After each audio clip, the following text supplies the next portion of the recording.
fighted really hard by MSS as well as Yawar. Ended up dying. That's why he bought back, came back into the fight, and then dies again. And yeah, Storm looking very solid this game. 18k gold lead, 10k experience. Up to the high ground they go.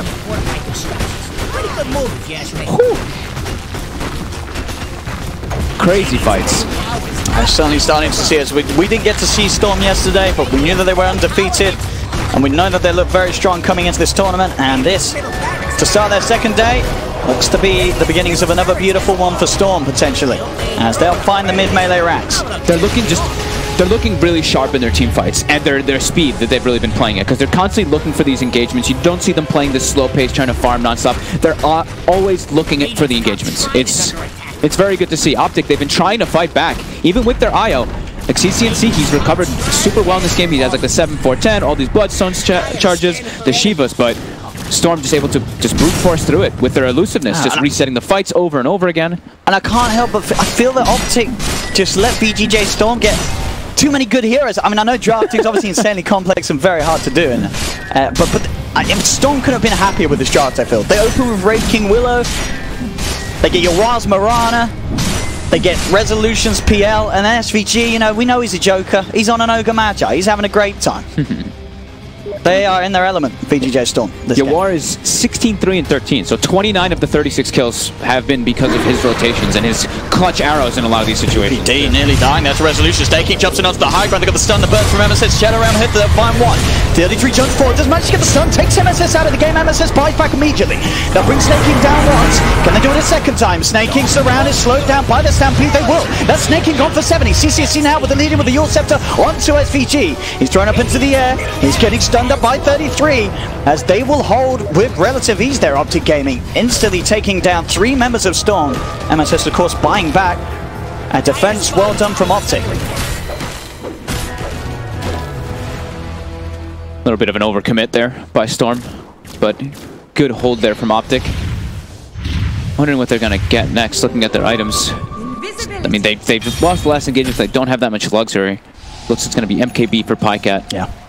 And needs it for sure against the... I'd say the inevitable butterfly. We did see, of course, a change in Resolutions, but he did get the nullifier instead of the butterfly. How do they kill this? How do they kill this PL now? Like, he's got the 7-second doppelganger cooldown, and we already talked in the beginning about how, well, their supports don't have the stuns. It's their cores who have the stuns. So they have to be pretty synergized with getting all that disable out to try to go for this PL. And it just gets harder and harder with this cooldown talent. You're just doing so much right click now. Yeah, Daedalus as well now. And they've got the, not permanent invis, but very low cooldown Moonlight Shadow. So that's when it feels like you're always getting smoke ganked in the game once you approach this late game. Optic have got, I'd say they got, I think you can consider them having good high ground, especially when Pycat hits the 25. When you have that AoE of the Wukong's command. Yeah. I mean, I guess if you're Storm, you just walk out of it. That's the thing. And then go back in when he hasn't got it. But that's what they have to be sure to be able to do, is they have to be able to fight inside of that like perimeter, around the Tombstone, around the Wukong's command. But it's very difficult because, like we said, yeah, their disables are not as substantial as Storm's. I mean, Willow alone gives you such an immense amount of disable. And MSS has been having a spectacular game as well. Level 24, Blink, Aeon Disc Yules, as well as the Vessel. Having a jolly good time.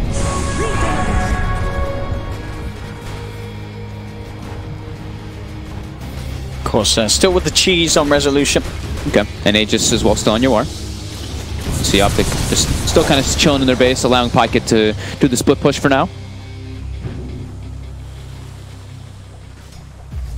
As the siege begins. CCNC is quickly cleaning out the illusion push, or at least trying to do his best to do so. So with the heart, these illusions tank a fair bit of this damage. Doppel cooldown. Just keeps throwing those in there. Infinite illusions. And it really does take some time for CCNC to kill off the illusions. Yeah, especially the one that's, you know, takes the damage, takes less damage. And that Hurricane Pike right clicks there on CCNC, bringing him down to half. He's got to be careful. Aegis just got reclaimed off Yawar.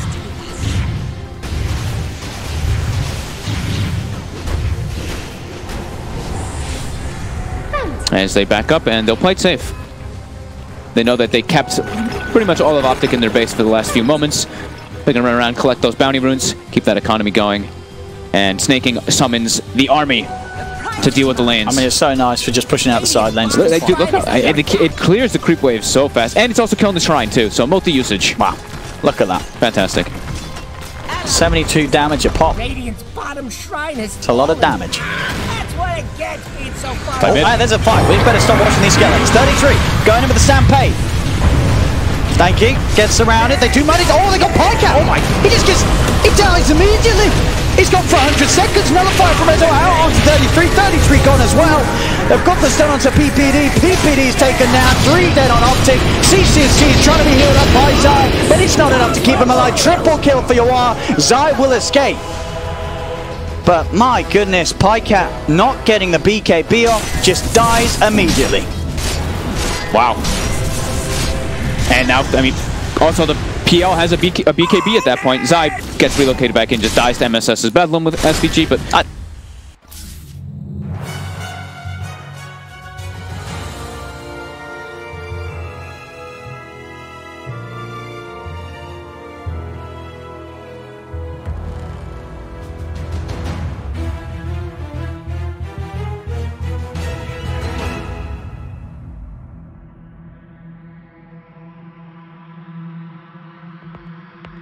Team Secrets, turn to pick.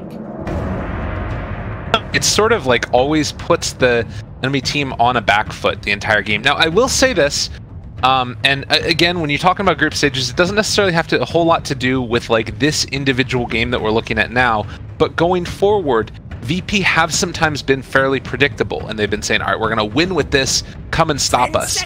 If they keep going into this tournament and they remain like with this series of picks, I might start to get a little bit worried about them going forward, but at least this game it looks okay. The last time people called Virtus Pro predictable, they just picked every single hero throughout the summit, you know, never going twice, played elimination mode until the very last game, so... Yeah, how'd they do with that, TI? Hey, whoa. Hey, whoa. So don't do a guy like that. Come on now. That's fair. I see what you mean. I completely agree that it is the type of thing where as soon as you think you understand them, then it's not going to go that way. But the first pick Spectre's a little bit out there, and I think Undying is a great answer. I mean, they've only dropped one game. I think if you're picking these kind of like game-defining heroes so early on in your draft and winning with them, that's a huge problem. Because it's all about this respect. And these heroes, like, they're not really tier 1 in a sense. Like, Spectre is very good, but she's not like, you know, first phase ban material. That's supposed to be your Ench. You know, she's that iconic one that you think of at the moment. But 2 green menaces there in the Undying and the Wraith King. Quite a bit of pressure. Possibly even a dual lane being played together, I would imagine. And then we get a Chen for Virtus Pro. Kind of I guess to make up for the fact that I guess Spectre isn't necessarily a weak laner anymore. You always think of her as that way, but she's become stronger in the past, and maybe needing to shore up against the pressure you know is going to come from the Undying. Yeah, she's still relatively weak compared to a lot of these other heroes. Like right now, we're picking basically like lane dominators. Our current laners are things like the Ursa. We have the Monkey King, and that's pretty much those kinds. You know, Ursa, Monkey King, Pugna, Necrophos, those kind of heroes. Okay. Fair enough. And speaking of the Pugna, he's going to get gone now. We also have the Mirana taken out and the Weaver. Yeah, I kind of am curious to see if this Wraith King is going to end up going into lane with the Undying. Obviously, like 2 melee never necessarily feels great, but it does feel like with these 2, you can apply so much pressure that it might be worth it. Yeah, I think that's likely the case. The only reason it wouldn't happen, honestly, is if Puppey ends up playing Wraith King, just because it's kind of like a bit of a classic there. But I think it's more likely that you're going to get some Puppey Undying and then some YapzOr hero that looks good in the match. But for now, these strong laners, the Weaver, the Pugna, they're going to be banned out here from Virtus Pro, as you would expect. Other cores, if it's not the Wraith King punishing into the Spectre, it's not a whole lot. I guess now Tiny is banned out too. So Storm Spirit can sometimes be okay because you can like come online pretty quickly. I think. I mean, I'm just thinking like straight up in the first 5 minutes. I'm thinking like Ursa. Gotcha. You know what I mean? Like, what if they just went Ursa Undying, that kind of stuff. But Undying not having a good control element means it probably won't happen. So, in terms of the rest of Virtus Pro's draft, because we talked a lot about what they're going to do versus the Spectre for Team Spirit or for Team Secret, but in terms of these allies for Virtus Pro, their last Spectre draft, they just kind of went for that Storm Spirit, as you said, and they kind of worked in combination where it's like a little bit of a global presence with the Spectre and the Storm just zipping and haunting. But the IO being left in, now this is nice. I thought it was something they might go for the first phase, because it's like left in, and it's like, oh, this is a nice big hero, and Secret, of course, can play it, but it's been a while. So that's likely going to be for YapzOr here. Okay. Yeah, kind of nifty. And it does sort of signal that it's likely to be... I would imagine this is going to go in the bottom lane with whoever the safe lane carry ends up being, and then you run Undying +1 against the Spectre. But with so much lane swappage that you might end up seeing, it could also change that around too. Obviously, IO Gyrocopter has been a go-to. How do you feel about that matchup against the Spectre? Ooh, IO Gyro. Okay, I mean, it is definitely strong heading to later parts of the game. Gyrocopter has been a pretty standard counter versus the Chen. It's almost worth picking here for Virtus.pro. With how well no one plays the hero out of the mid lane, I actually would not mind them taking that whatsoever, because then what are they going to do with the IO? They probably actually have to fall back for the IO Ursa, I think, if you were Team Secret. You could potentially take the Morphling at that point too, but that might be... It's still really good against the Spectre, actually, also. I think either IO Gyro or IO Morphling would be okay. Yeah. Or Virtus.pro perhaps just already had something else in mind and might be more comfortable just ignoring the game plan of Team Secret and taking something that's more comfortable for them. Yeah, I'm not going to lie. It doesn't feel like VP are that worried about Team Secret at this point. First picking the Spectre and second pick of the Broodmother. Yeah, we already talked earlier about how Team Secret were in a rough spot with the 1 and 3. Now they're 1 and 4. And being versus Virtus.pro, it's a very difficult day for them. That is for sure. And they'll take the Disruptor. So the iconic position 5 versus the IO +1, and one of the best heroes Solo has ever played. So he's having a great series so far. I got to play as Bane, now I get to play as Disruptor. These are the benefits of being captain, guys. You just get to choose. You say, no, guys, trust me. Disruptor's so good. Even when it's not perfect. But this game, it looks pretty damn good. All of these heroes feel like very comfort picks. Like, it feels as if the bans that are coming out right now are at the meta heroes, but those aren't necessarily like the iconic ones I think of when I think of Virtus.pro. Roger Chen, like, that goes back a ways. And it is going to be the Gyrocopter for Team Secret. Of course, Ramsey is very comfortable on the Spectre as well. But it feels like even though VP is getting a lot of the meta heroes banned out against them, they're still getting what they're comfortable with. Yeah, I like what Secret have done here, though. This is a really good 3-4 to go for. Just teams have been building drafts off of this throughout the tournament so far. It was one of these things that was kind of milling about in the rumors before TI, just how ridiculous this combo was in scrims. And we saw it, and we're blessed with this whole tethered Gyrocopter attack, flat cannon, IO hitting for 160 on every single attack that Gyrocopter throws out too. It definitely gets a bit ridiculous once IO hits 15 with the Aghanim Scepter and can just help accelerate that farm so that you get to that point. Okay. Well, we have talked before about the answer of Morphling against Gyrocopter. Feels like it might be a bit too greedy with the Spectre in play also, but we have occasionally seen it out of the mid lane. Is there anything that you feel like would be a better fit that might sort of... What is it that Virtus.pro really need in their draft now?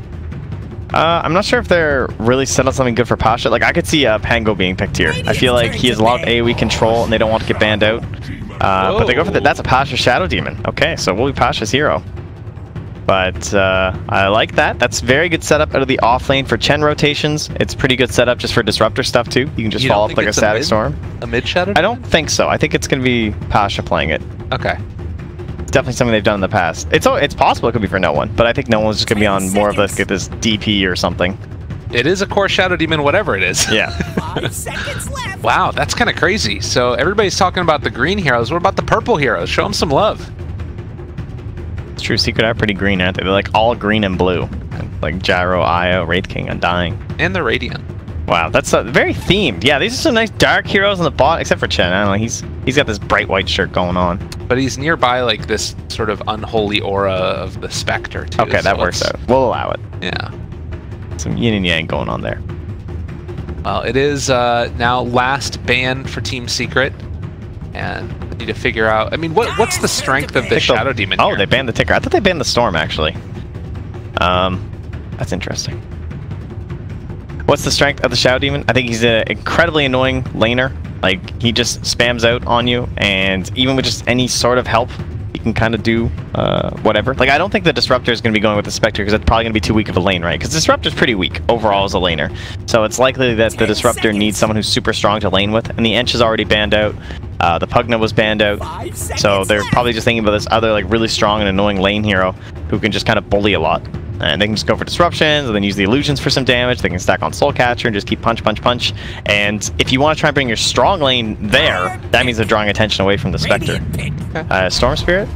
No, TA. Okay. Oh. Well, it is definitely a hero that can make a lot of space early on. It does feel like you're going to maybe want to spend a little bit of time farming. And of course, I always like to talk about Shadow Demon's potential for stacking up jungle. Yes. He's in the offlane. You can probably stack up those Ancients for the TA a little bit. Now is the time. So Team Secret, they have done pretty well in terms of their pressuring heroes. So things that can try and slow down the Spectre. They only have 15 seconds left here now, and they need to find an answer in the mid lane, assuming they don't want to do an Eye of Gyro. And someone who is going against the TA, it will be the Ember Spirit. So this is what we are expecting the last game for the 10th pick to try and pull that to a victory. But it will be brought out now. The answer that Secret have fallen back on time and time again. We'll see if it can do it for them in this one. Those cool little swords that mid one has too. They look like hooks, you know? Do you remember Cabal from the Mortal Kombat series? Oh yeah. That's sort of what that looks like to me. I'm all in the Mortal Kombat. It's looking good. We could use some more Mortal Kombat heroes, I think. We got Storm Spirit, you know. We got Raiden down here off Solo. There it is. So that's fine. That'll do. Yeah. The Absol is a punching bag. It's all good. All right, well, we'll see who gets the fatality in this one. It was pretty simple for Virtus Pro previously. And I think Team Secret's... I like this backbone of the Eye of Gyrocopter. I was impressed by it so far in the games where I have seen it. We'll see how Fada does if it is indeed him playing it in this kind of like aggro sort of a lane. That'll be a little bit curious. Yeah, I guess that they're thinking that they just want to really bring the pain to Ramses if possible, and try and keep this Spectre having a bad game. If you get the first pick, you need to be able to punish that coming out of the bat, and I think they have the heroes to do it. At least you get a little bit of time now. We've had these little brief kind of like strategy. It's like the new strategy time at TI. As the draft ends, there's just a little bit of a breather, and then we go straight into the game. I think it's mostly just for admiring the cosmetics. There's lots of time here to be looking at these things and go like, oh yeah, I do need that Shadow Demon head. That does look really cool. Oh, I want to be Raiden. It's golden. Beautiful. Yeah, oh, no one. Don't be so hard on yourself, man. You're great. It's okay. God, I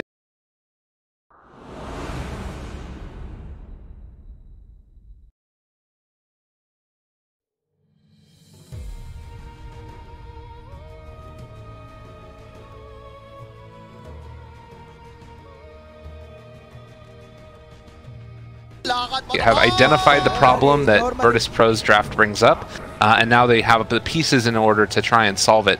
Now it's just going to come down to play in a lot of ways. Well, quite the maneuver up top here. The 4 heroes from Virtus Pro. No one branches off here.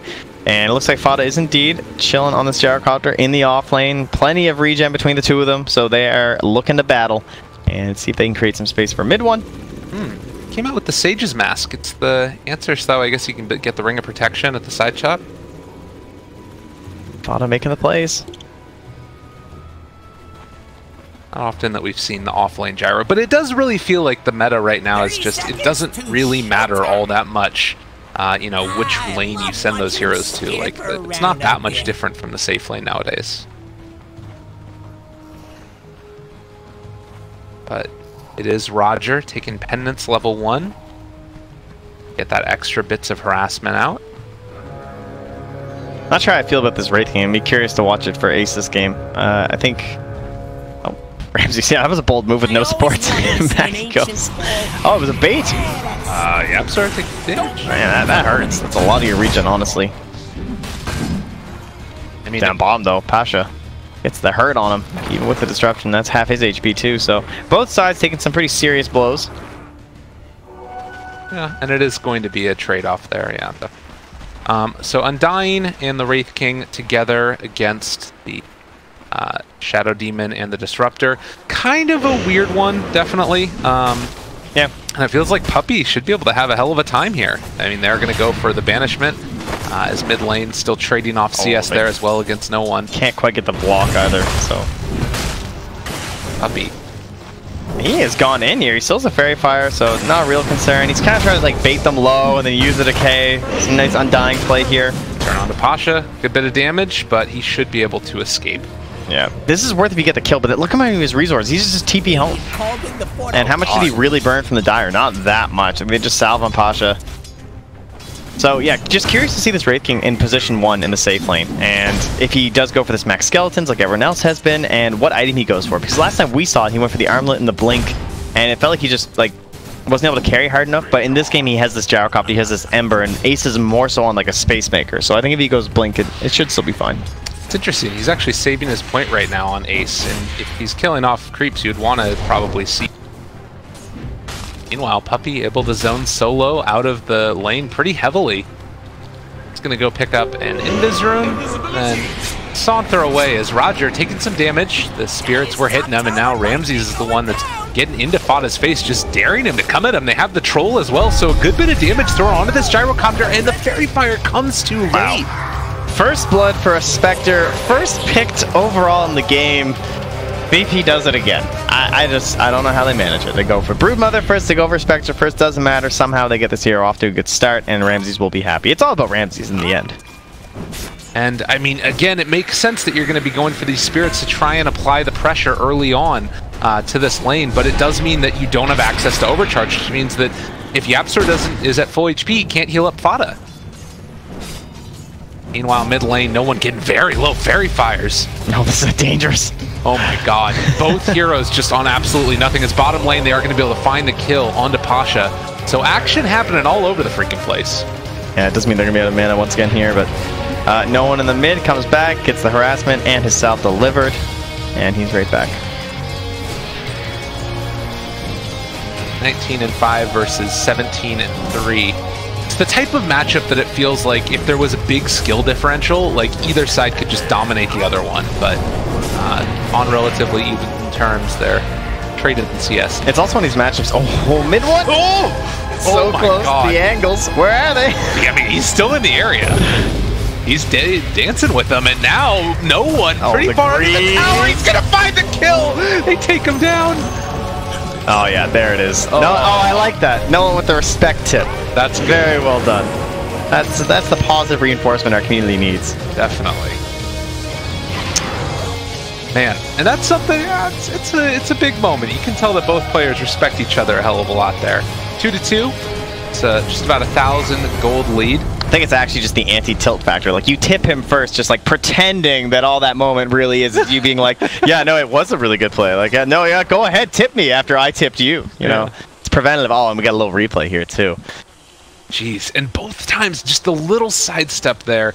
He might have been outside of the range, but yeah, no one thinking that he might have had it. But back in the main game, you can see there was a little bit of drop there, but who cares about that? Because honestly, that was just way to go mid one. But top lane, the double stomp into the punch, into the Fata, dead again. Roger takes that one away. Man, so far so good for Virtus Pro. Yep, 3-2. Slowing down that top lane, and most importantly, just keeping Ramses very happy. He's not the very top of the board or anything like that in terms of last hits, but he practically is a net worth. He's only below mid one after that solo kill in the mid. Yeah, and well, it is going to continue to look like a sort of stratified CS charts, as it's the Wraith King and that Gyrocopter who are on the losing side of it. Oh, nice disruption save down bottom from Pasha. Stops the stun from Ace and just neuters their attempt at a kill there. Puppey just waiting for that perfect moment to drop the tomb. But the Waves is a very difficult spot to actually go aggressive. They're going to try once more here. They're so close to tower though. Wow, that damage. Alright, that'll do. You know, 300% crit. I guess the other thing too is that like even the skeletons, they do a lot. These heroes obviously range, they can't make use of a stout shield. So all of those little hits will add up really quickly. Very nice little pickup for them. However, okay, Puppey wanders mid. Hasterun was left behind him though. Mid one, second trap is there, gonna be applied. They do have an illusion rune, and again, the battle of Bruin, they get the chains off, and oh, Pendant, it's the right clicks. He's trying to run away yet again. They do have the haunt coming in. They find the kill. Mid one goes down yet again, and now Ramses going to get back towards the top lane. Roger and Ramses, duo. And they're just trying to get some farm going for Fata and YapzOr. It's scared out here by Roger. But he won't even stay to leech. He's a busy man. He's got places to be. Gonna wander back over into the bottom half of the jungle. Maybe put some pressure on that bottom lane, or even just a Puppey. As he shows here, he's only level 3. Hellbear and a Centaur. I think Puppey might just be food here.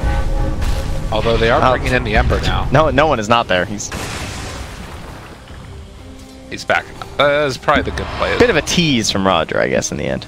Mid one brought his own sentry out also, so he makes sure that they aren't going to be sitting under any traps any longer, as it is still 3-4, about a 1,000 gold lead into the favor of Virtus Pro, mid lane. Mid one pushing it out, and going for the chains, just keeping the refraction is off of him. Yeah, and Roger's just bullying. He just comes into the neutrals there, and he's just zoning out Fata. So Fata's not up near the wave. He can't even farm his own jungle. He's pointing to where the ward is from Roger, and he's correct, but Roger's just staying. He's not going anywhere. What does Fata do? He's starting to fall behind his other two cores. Just has to abandon their top lane. This is a Spectre. Look how much space Spectre. Where's the closest Radiant hero? He's down here.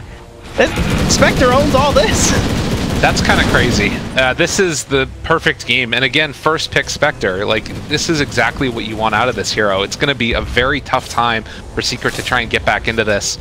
And again, it's not as if they're that far behind right now, but you anticipate being ahead, particularly with an Undying in your game.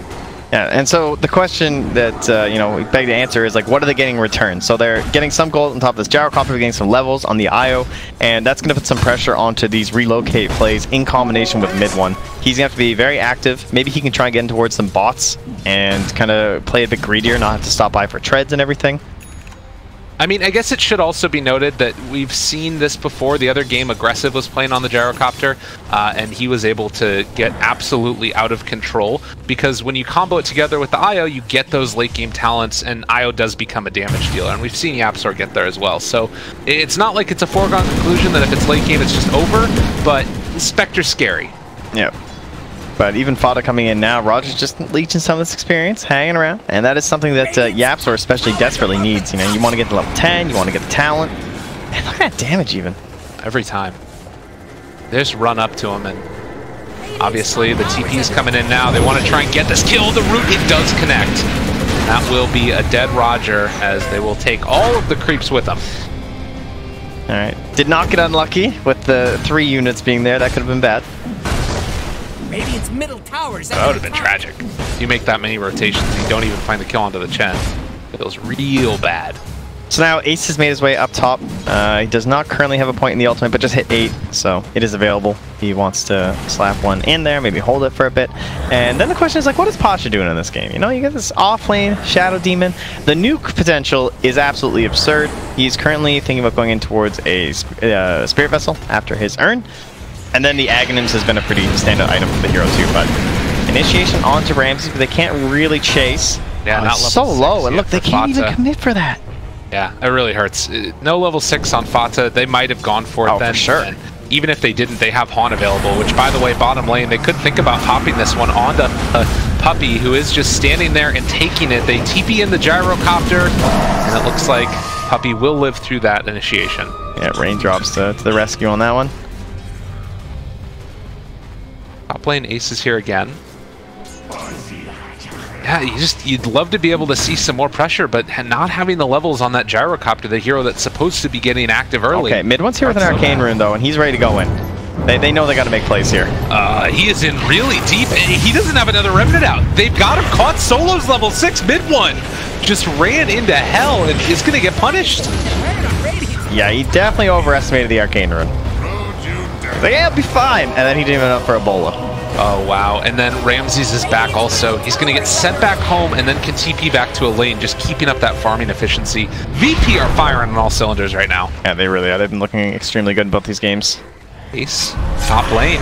Got the pendants down. They're back again. You missed me. Ramsey is here. And even though the skeletons are coming out, it's just going to be more food. And there's no relocate yet because they don't have these levels. Oh, they just got on Yapster actually. All right, and they have the call down. This might be their moment. This is the turnaround here as well. They do have the tombstone back up in 5 seconds as well. If they can kill off Ramses the first time, it could be solid as Pasha is going to get stunned. The missile connects onto Ramses, but there isn't any more follow-up. Oh, it's so close. That was like the perfect moment. They had just got it from the Ancients and from mid, but they still can't follow up with a kill.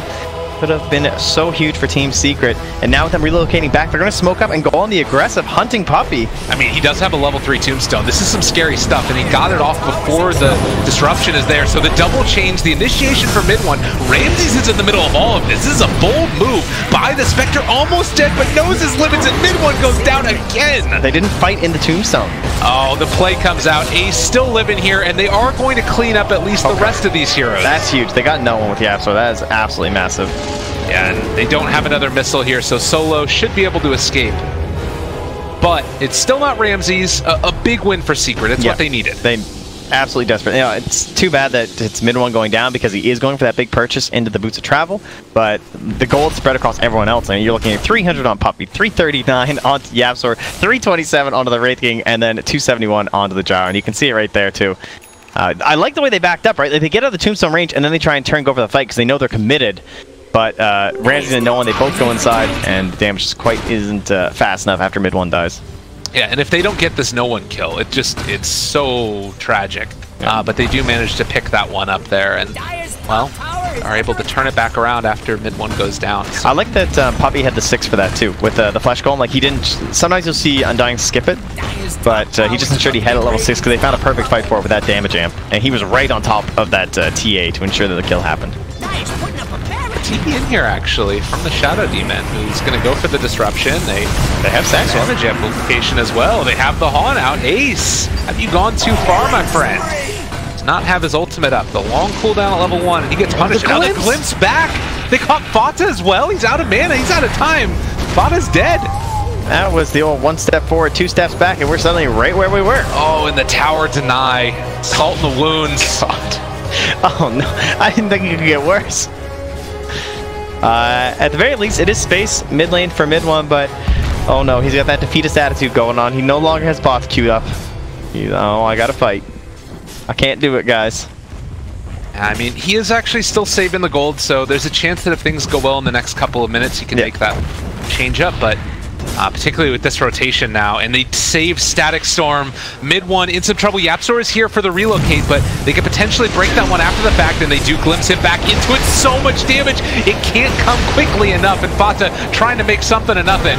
As Roger's taking a lot of damage. Hand of God comes out. Solo get in Dove as well under the tower. Secret just wanting to run at him, but they again lose mid one. Yeah, at the very least, they kind of knew what was happening, right? They're trying to protect their Ember Spirit, but a lot of vision down from Virtus Pro, and even though they didn't use a relocate, at least they're able to get a couple kills back.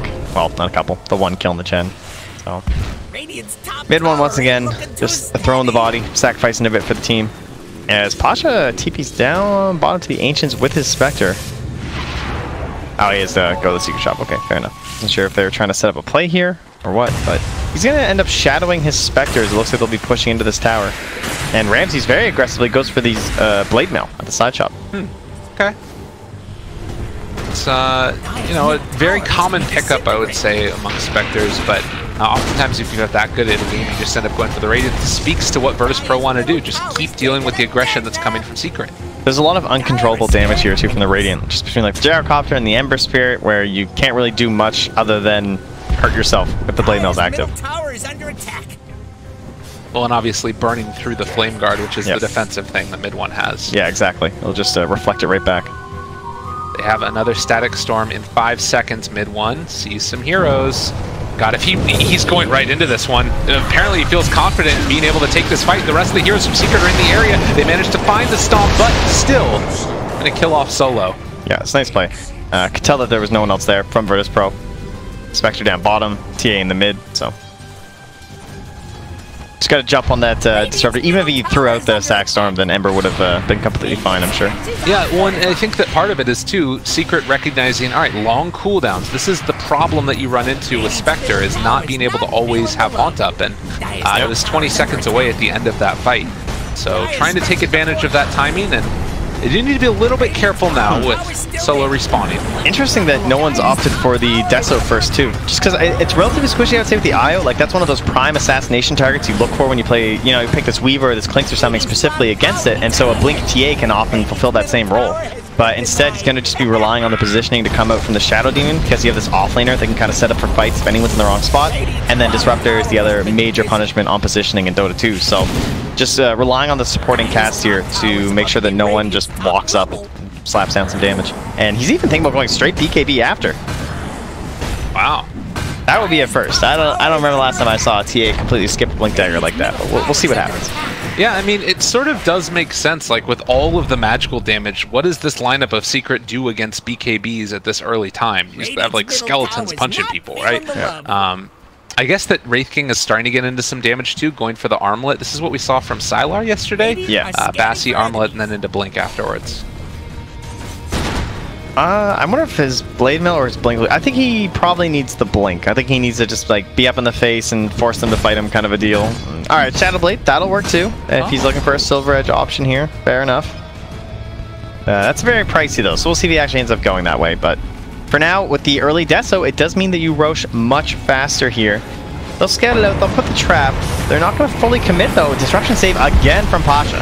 Nice play, but Solo's still in trouble, and with the missile on him, will eventually go down. Very selective about their fight here. Not going to start it with the Haunt. Oh, Solo actually has no buyback.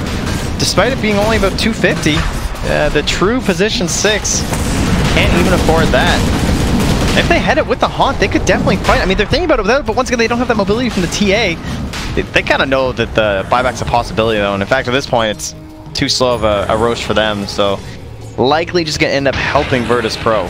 Yeah, see, that's the downside, is that they don't really have a great Rosh taker of their own as far as, like, Medallion pickup yet or anything like a Deso, and so because of that, they're going to have to wait. It does look like mid one ended up going back for the Boots of Travel, and, well, there you go. VP just going to walk in and secure themselves the Aegis. Maybe they also didn't have a sentry or something. I don't know, probably's got plenty, but very difficult to take Rosh up against TA without sentries. Never know if there's going to be a trap in there, but Rosh falls very quickly with the help of the Medallion from the Chen. Immediate smoke. They want to party. Yeah, they got smoke. They got Gyro. They got Haunt. Where is it? There it is. A call down, and Fata down to low HP very quickly, but still living through it. They don't quite have enough. Static Storm down onto Puppey. Ramses is taking down the Tombstone, and just like that, Secret need to back out. No Tombstone, no Gyro. The trap is laid down perfectly. Ace gonna walk into everybody. He does have his ultimate up, so he can go down a second time and still be back up here as Roger trying to live. They're still living with the rest of these heroes too. He held that for so long. Getting punched, and no one is going to go down, but now mid one has showed up trying to take down this Ember, or rather the Disruptor, and Ace finding the stun onto no one, finding a kill. They are going to be able to bring down the Aegis one time. Can they get it a second? Everybody is so low, and Ramses just wanting to walk into this. He isolates the Absol, but with the right clicks coming in, they are going to kill off no one. Puppey with the Spirit Vessel too. They'll grab that kill from Pasha. But yeah, no one going to have a second time is definitely a big problem. Can they chase further? I mean, Solo doesn't have Glimpse. They got the hit as well on the missile for Ramses. He does have a missile, or rather a dagger to throw out, and Fata can't chase. Wow, Virtus Pro, even with an Aegis, yeah, that was very costly. Losing all your momentum, you're kind of a little bit of a chip there for going deeper without being punished too easily. And how about Ace in that team? But after a really rough game on Weaver, I think he's been given a kind of difficult one, and this like Wraith King that kind of has to be like this active brawler type, not really farming all too much. He did almost 4,000 damage to throw out 4 stuns, just constantly active in that engagement, toggling away to provide a lot of damage to the team. Yeah, and that's the strength, I think, of just this Armlet build. It allows you to stay survivable so much longer. Like, I think that Virtus Pro, as we can see here on this fight, we're anticipating taking him down, like, right at the outset. Obviously, they killed off Fata at the beginning. Yeah, because you want to dodge the Wraith King, right? Like, you want to kill this Gyro. That's perfect start. And then right after that, ideally, you want the IO, but they're slowed down by the Tombstone. Mid one escapes, and then that great